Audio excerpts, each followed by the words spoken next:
Thank you, Jonathan. Glad to be here with everyone. And I want to first say that Zoom has had a couple of updates since I put this together. I put this together at like a version 12.9 or something, and there's since then version 13, and then just earlier this week 13.4 came out. So I think all my settings are still the same, but if you're running a later version and see something slightly different, that might be part of it. All right, let me see if I can get my screen shared here. And so I can bounce back and forth with settings. I'm just going to do the whole desktop, and that way I can get to all that I need. And let's see, Keynote. And let's just grab that out of the way. Mike, could I ask you a question? If you can do it quickly. I noticed you started with the desktop. You started with us instead of starting with because I have to do this for Tai Chi, but I just go straight to my screen. I don't know if that makes sense or not. You started with showing us all the pictures of us. Is that the best way to do it? Not necessarily. It just depends on your situation. Doing the desktop because I want to jump back and forth between live Zoom settings and the presentation. Okay, thanks very much. All right, let me go through here. If you need to update your client or just get another machine and are getting the new client on, then you can go to zoom.us/download and then just select the item you want. Mainly, it's probably going to be this one right here, Zoom client. That'll get downloaded into your downloads folder, provided you're using the default. You can just double click on that, start it up, and it'll get the application installed for you. Once installed and you start it up, this basically will be the screen you'll see initially. If you have a Zoom client, then go ahead and sign in. If you don't have a client, I'd really suggest that you create one at Zoom. Otherwise, you're not going to get the full view and utilization of the application. You can see here, if you don't have a client, just click on sign up, and it'll take you right to the Zoom page for that. Client, generally based on your. Can anybody hear me? Yes, you're going to create I can't hear anything. Jim, we're not taking questions now. You create a client and just go through from there, then get signed in. And the sign in basically is the password that you create in Zoom along with your email. It's completely free and no charge at all. I'd recommend using the password that you set at Zoom rather than trying to go through one of these items down here. That just gets you perhaps a bit too intermingled, the Zoom client with other applications. Once you're logged in, you will get this default landscape view, and you can go to the settings of the client by clicking on the little sprocket that's right here, and that'll bring up a whole world of applications and clients. Generally, you start out with this screen. I like to have all my controls continually shown. If you don't have that checked, then you would see that if your mouse moves away from the Zoom window, then the controls down at the bottom will disappear. You'd have to bring the mouse back to the Zoom window to get them viewed back. You're also going to, if you want Zoom to start up in full screen, you can have it check here. If you're using more than one monitor, as I generally do, putting a check in here can be useful in letting Zoom control how you have different items showing up different windows. One monitor will be the Zoom meeting that you're on. The other monitor may have a window of whoever the active speaker is, for example, which is one way that Zoom controls that. If you, a lot of these items you check are just personal preference. Some of them I'll get into have a better functionality for you to help control things. Also, if you use a Windows PC, some of these will look a little bit different, not a lot, but you may see a little bit of difference. I developed this and use Zoom when I'm home on my MacBook. So what I have should be the same as what you have. You may be using a different version of Zoom. If that's the case, then I really recommend to that you upgrade the client and keep it up to date. Let's see. One thing in each of these categories here on the left, there can be multiple pages. You can see here, this is the second page of the general settings. Zoom is developing all kinds of applications to be used within Zoom. They're even setting up their own mail system and will give you the ability to create another mail account if you really want. Most of us have too many already, so that may be something else. But Zoom even has a phone system that they can sell you to work through Zoom. So that's a number of things. Some of the other items you can select the skin tone for your non-verbal indicators. You want to be careful in doing this, depending upon how you set that, what backgrounds you may use. You may not be able to see the icons that you put up, especially if you use the raise hand feature, for example. Putting a check down here allows you to have your emojis activated based on your hand signal. If you hold up your hand, Zoom will do the raise hand feature. The other item here is if you're using an emoji of different sorts, that will also show at the toolbar that you have, just to let you know that you have that on. In the video category, there are a number of components that you can have and that you can use. If you have more than one camera, you can do the drop down here and select which camera is going to be the active camera that Zoom uses. I'd recommend leaving HD off. That's going to provide better utilization of bandwidth.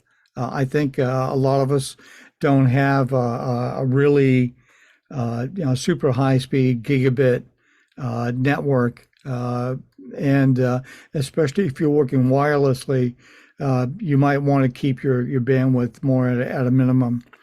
This original ratio relates to if you're using a background, that background is going to be displayed in the size and format that it is originally. Otherwise, keeping a check out of there, that allows the screen background to be stretched across your full screen. So that can be helpful for you. The Mirror My Video actually flips your image horizontally a full, so that it's as though you're looking into a mirror. I'd recommend keeping that touch up my appearance off, partly because if you have it on and then stretch it all the way out, it makes you look kind of dull-like. Your features are really glossed over with a sheen, and it doesn't really appear normal. So I'd say keep that off. Always display a participant name. That's where you get the names down the lower corner of their window. Keeping that check in there shows their names in there. And if you're joining a meeting, you can say that, okay, your video is going to be muted by putting a check there. Excuse me. Let's see. Let's go to, you can see a number of items here. Hide non-video participants. If people are coming in with their cameras not enabled, putting a check in that box means that you will not see them in your gallery view until they actually turn on the video. Then they'll show up there. Hide the self view basically is that view, and with a check there, I would be hidden to myself. I would not bother to see me. Excuse me. This bottom one here, maximum participants, with older versions of Zoom and with older systems, they did not have the video RAM or GPU, graphical processing unit, in order to be able to handle a number of participants at one time. Most of us now have systems where we can view up to 49 people on the screen, 49 different squares. So, that can be, a help in seeing as many as you'd like. Excuse me. If you have a little question mark that shows up beside an item, you can rest your mouse on that question mark and you'll get this little window showing up, and it'll give you more of a description of just what the item actually is. Where I clicked on advanced, I get this little window here that comes up, and that will show up in a number of the categories too. You'll see that showing there. Pardon me, a tickle.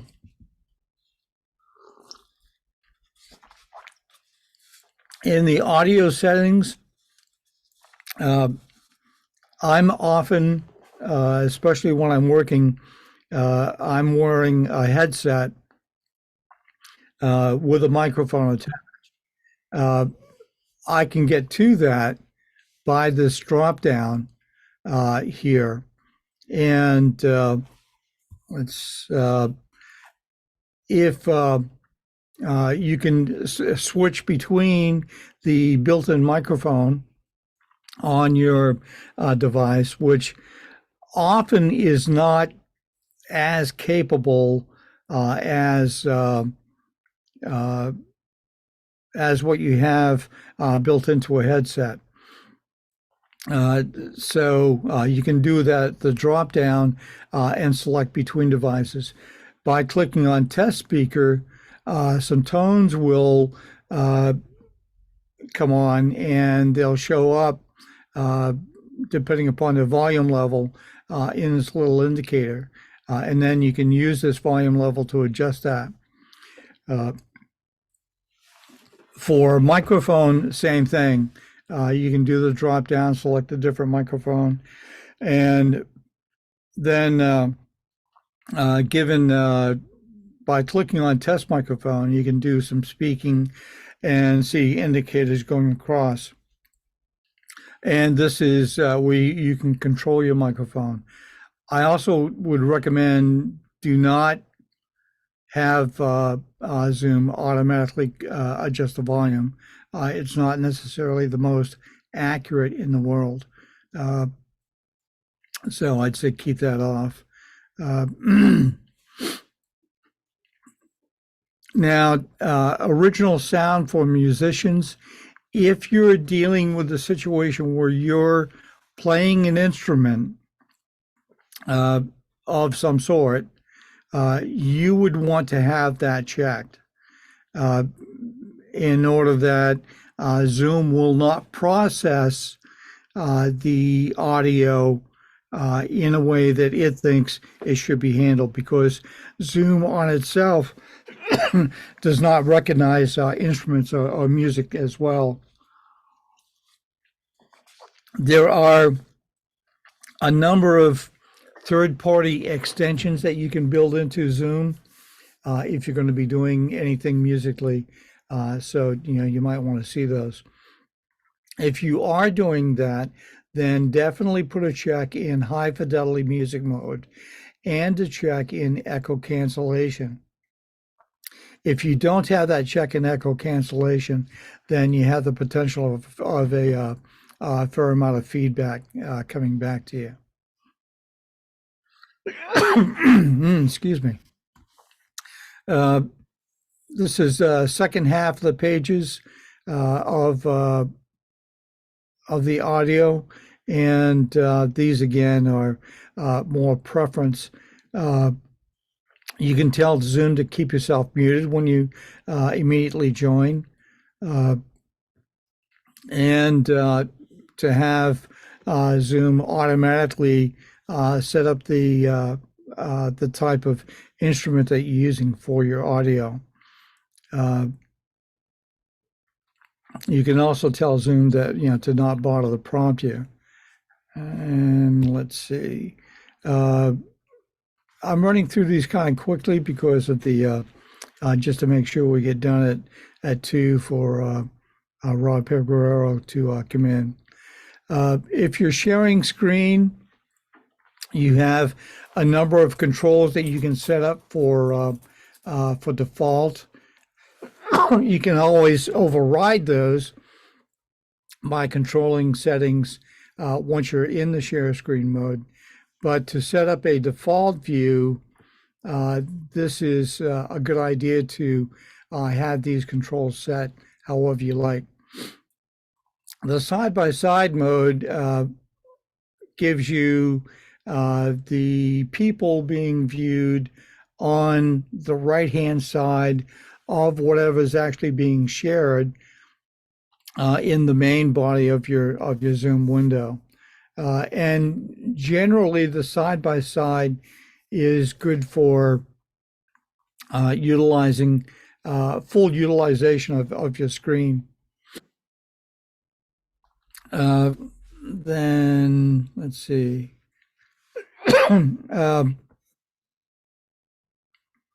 If you're going to share multiple applications, or if you're going to share, say you have a number of different documents, go back here. If you have a number of different documents that you're sharing, you can tell Zoom that you want to be able to see all those documents, and but only the Word documents that you have, and not spreadsheets or not your whole desktop. So this is one way that you can control that. let's see, when I share. And if you have this set, automatically share desktop, when you click on share a screen, you don't get the second window that gives you the option to to choose what you want to share. Zoom will automatically go right into your desktop.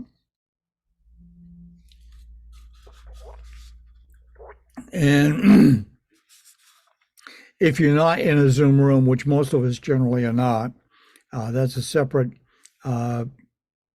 application and configuration that Zoom has, where if you're in a group, you're just going into a particular room. Let's see. And second page of share screen. This one is kind of nice, especially if you have a number of windows visible. The green border helps you tell which particular component you're actually sharing at a given time, especially if you're going back and forth between other components. If you have kind of a wonky connection, you may have to tell Zoom to use your TCP connection versus Zoom's default protocol. Generally, I would say just leave that alone unless you're having problems in actually getting connected.